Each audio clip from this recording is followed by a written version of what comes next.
시진핑 주석 오늘 집권 후 첫 방문길에 올랐습니다. 북한은 오늘자 노동신문에 시진핑 주석 관련 특집 기사를 내오면서 분위기를 띄웠는데요.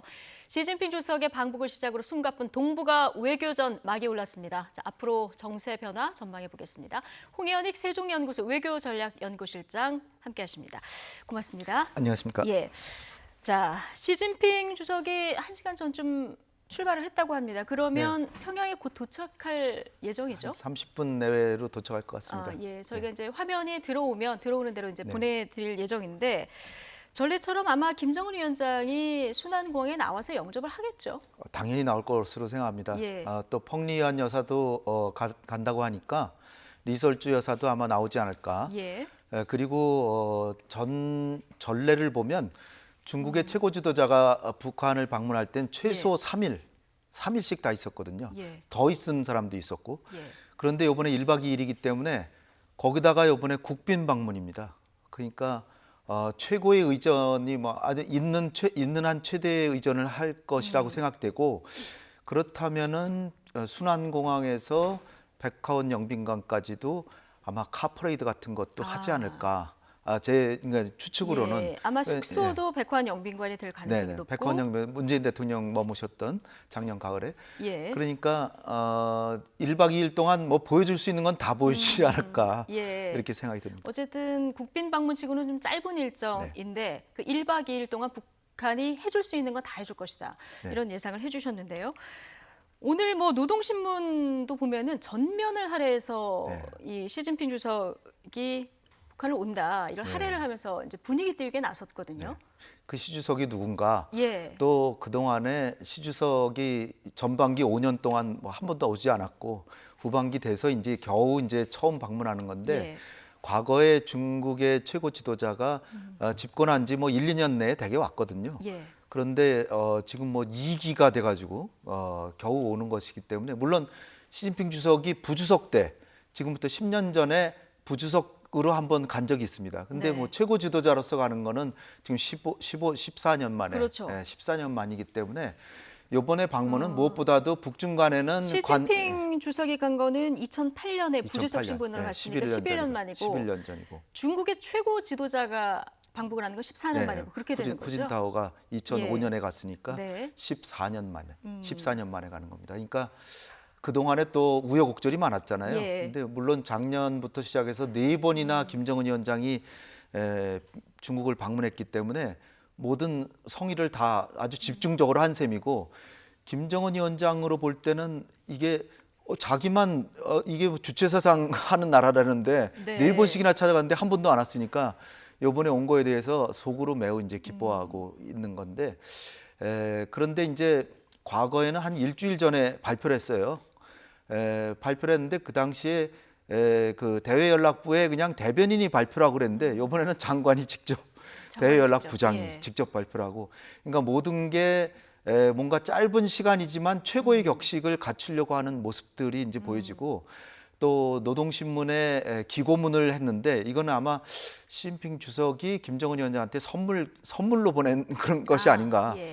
거기 중국 최고 굉장히 이례적이잖아요. 네, 과거에는 기고 연설 이런 식으로도 기고를 하긴 했다는데, 기고문이라 그래가지고 이런 그 공식 국가 간의 정상적인 국가 간에 방문할 때 예절로서 노동신문에다가 일면에 기고문 형태로 한 것도 김정은 위원장을 배려한 것이다, 이렇게 보여지고, 북한으로서는 어쨌든 과거에 시진핑 주석 시절 내내 좋은 시절만 있은 게 아니었기 때문에 주민들 중에는 중국에 대해서 반감 가진 사람도 꽤 있을 거란 말이죠. 그러니까 이번에 어떠한 일도 발생하지 않도록 굉장히 대대적으로 환영한다, 이런 뜻에서 노동신문에 아주 전면에 이렇게 환영하는 내용을, 또 시진핑 주석에 대해서도 이력을 자세히 소개하고 그런 홍보 활동을 지금 하는 거죠. 네, 북한 주민들의 내부 반응도 지금 좀 생각하는 행보가 이어지고 있을 것이다.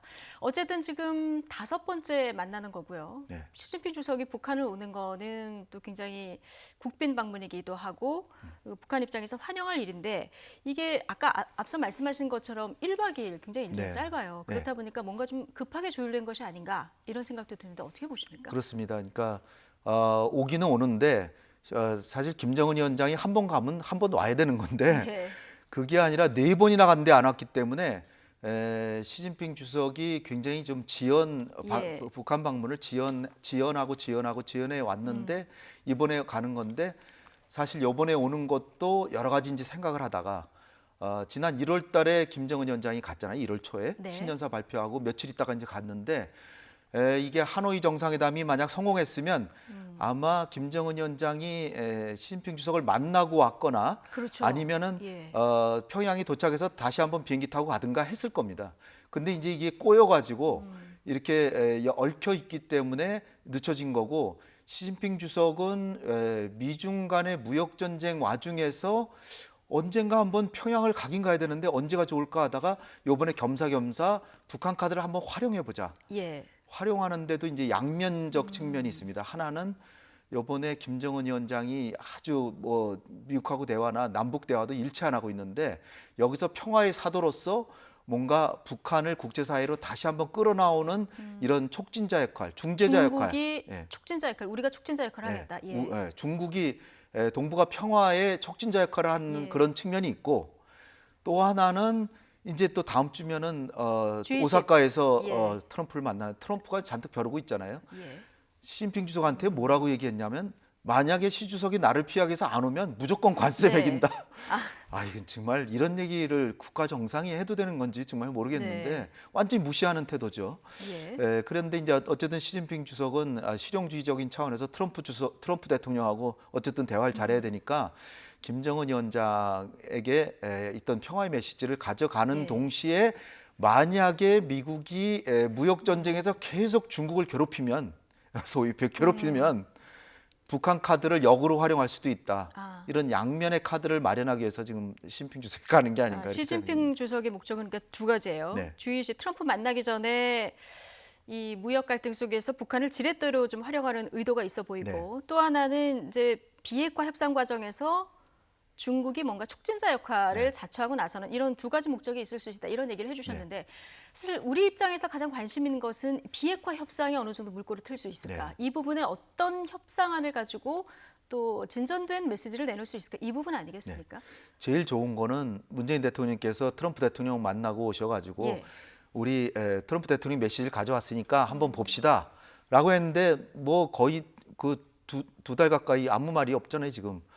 그래서 또다시 이 북구를 방문하시면서 또다시 이제 한번 다시 만나자.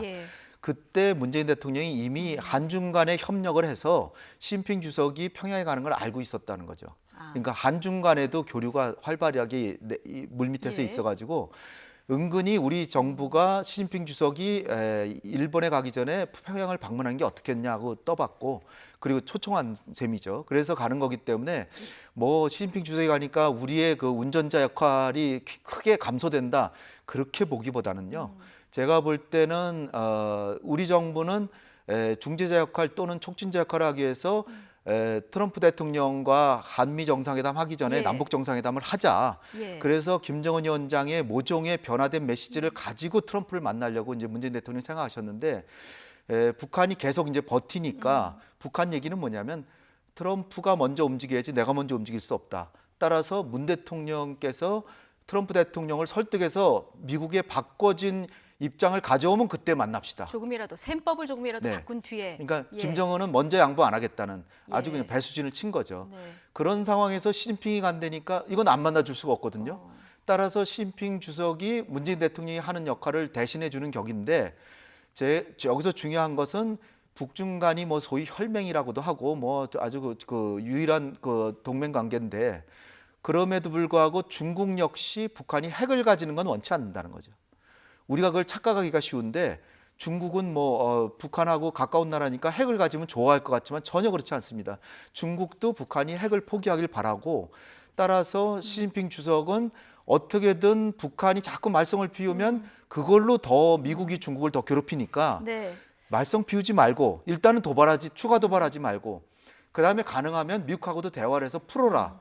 그리고 남북 간에도 정상회담도 하고 하는 것이 중국의 이익이다. 이렇게 얘기하러 가시는 거기 때문에 우리가 볼 때는 거의 손해볼 일은 별로 없다. 단지 우리가 운전자 역할하는 모습을 보여주는 것은 조금 못 보여줄지 모르지만 중요한 것은 북핵 문제 진전이기 때문에 북핵 문제 진전에는 도움이 된다. 이렇게 봅니다.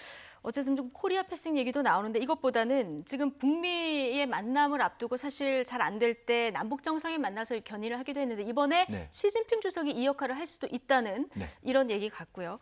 그다음에 남북 정상회담 얘기 잠시 해주셨는데 네. 문재인 대통령이 얼마 전까지만 해도 굉장히 기대감을 나타냈잖아요. 이게 현실적으로 사실 조금의 가능성이 남아 있는 겁니까? 아니면 이거 좀 가능성은 아직도 있는데 있다. 문 대통령께서 말씀하시듯이 이거 모든 것은 김정은 위원장의 선택이다. 지금 시진핑 주석이 만나서 오늘 내일 만나서 얘기한 다음에 28, 29일 날 시진핑 주석이 문 대통령 만나서 브리핑할 테고요. 그다음에 트럼프 대통령한테도 얘기를 할 겁니다. 네. 그리고 나서 트럼프 대통령이 한국에 와서 문 대통령하고 다시 정상회담을 하는데 그렇죠.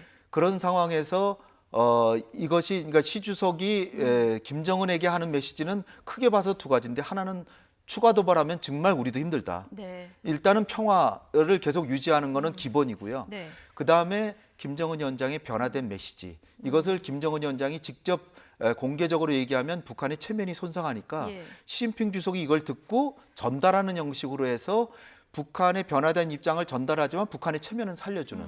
그래서 트럼프 대통령이 시 주석한테는 거짓말 안 할 테니까 시 주석 말씀이 그런 거 보니까 그렇다면 김정은 위원장이 그 정도의 태도를 갖고 있다면 미국도 좀 더 움직이겠다.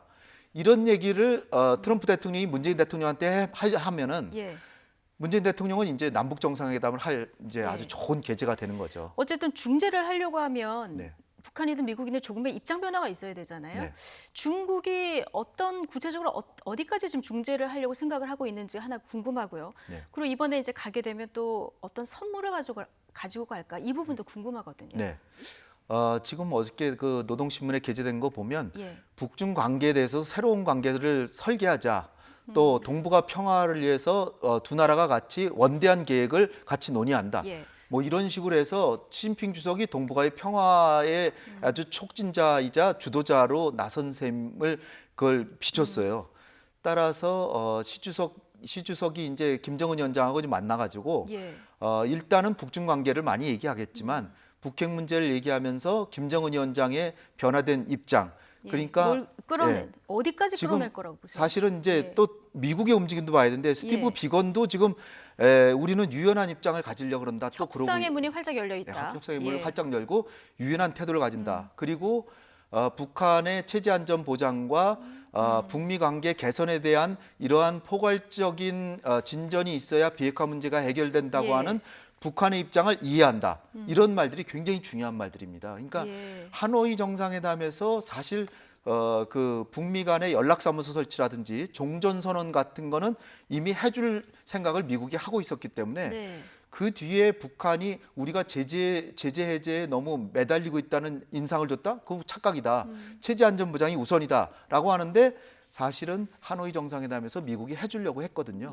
그러니까 미국은 그 카드는 이미 준비되어 있는 거예요. 거기다가 그 북한이 얘기하진 않았지만 개성공단이나 금강산 관광 정도만 그 재개하도록 용인하면 이게 미국도 상당한 입장에 우호적인 입장을 보이는 거고 그렇다면 김정은 위원장도 영변 이외의 시설도 신고하고 뭐 표기하라 이런 플러스 알파 부분에 대해서 이제 부정적인 입장을 가지고 결렬이 됐는데 하노이 정상회담이 그런데 미국이 이런 태도를 비건의 입을 통해서 얘기가 되고 그리고 또 시 주석과 얘기를 하면서 시 주석은 그럴 거란 말이죠. 틀림없이 만약에 미국하고 대화가 트여서 비핵화의 진전이 있으면 우리도 적극적으로 북한을 지원하겠다.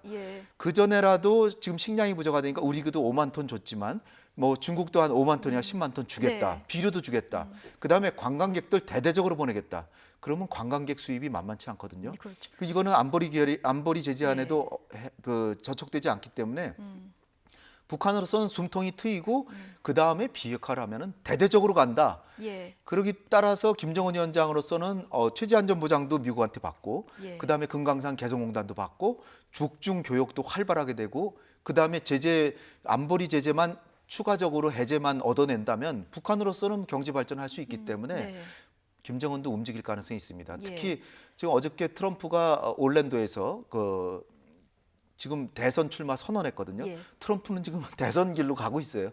따라서 북핵 문제에 조금 관심이 좀 소홀해질 거란 말이죠. 이런 차제의 김정은 위원장으로서는 만약에 여기서 더 버티면 예. 트럼프는 역으로 대북 강경 기조로 갈 수도 있다. 이런 생각을 안 할 수가 없거든요. 따라서 시진핑 주석이 이렇게 설득할 때 못 이기는 척하면서 조금의 유연한 입장을 보이면 예. 북미 정상회담으로 갈 수 있다. 뭔가 경제의 숨통을 트여주는 그 로드맵을 좀 주면서 북한의 비핵화에 진전된 조치를 시진핑 주석이 끌어내면 사실 가장 좋은 건데 네. 미국이 지금 유화적인 메시지도 내놓고 있는데요. 또 한편으로는 지금 북한을 돕는 러시아 기업 제재를 또 간밤에 했거든요. 동시에 이런 두 가지 메시지를 내놓고 있어요. 네, 제재가 근데 재밌는 게 러시아를 제재했단 말이죠. 예. 중국을 한 건 아닙니다. 네. 경고성 메시지가 강하고요. 예. 그렇다고 해서 그러니까 비건 대표가 상당히 유연한 입장을 보인 게 굉장히 큰 뉴스가 돼야 되는데 이게 재무부가 제재를 하는 바람에 좀 가려진 측면은 있지만 이거는 사실은 일종의 구두 경고다.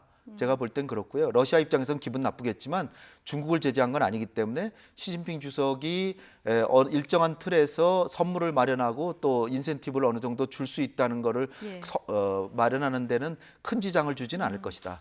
단지 좀 비건의 얘기가 좀 큰 뉴스가 됐으면 하는 바람은 조금 미국으로서는 지금 시진핑 주석의 행보를 조금 견제해야 될 필요성을 느꼈다라고 이제 보여지는 거죠. 예, 어쨌든 북한은 올 연말까지는 좀 기다려보겠다 이런 네. 상황인데요. 이번에 시진핑 주석이 방북을 해서 이 비핵화 협상에서 어떤 그 좀 진전된 입장을 이끌어내는지 오늘 주목해서 보도록 하겠습니다.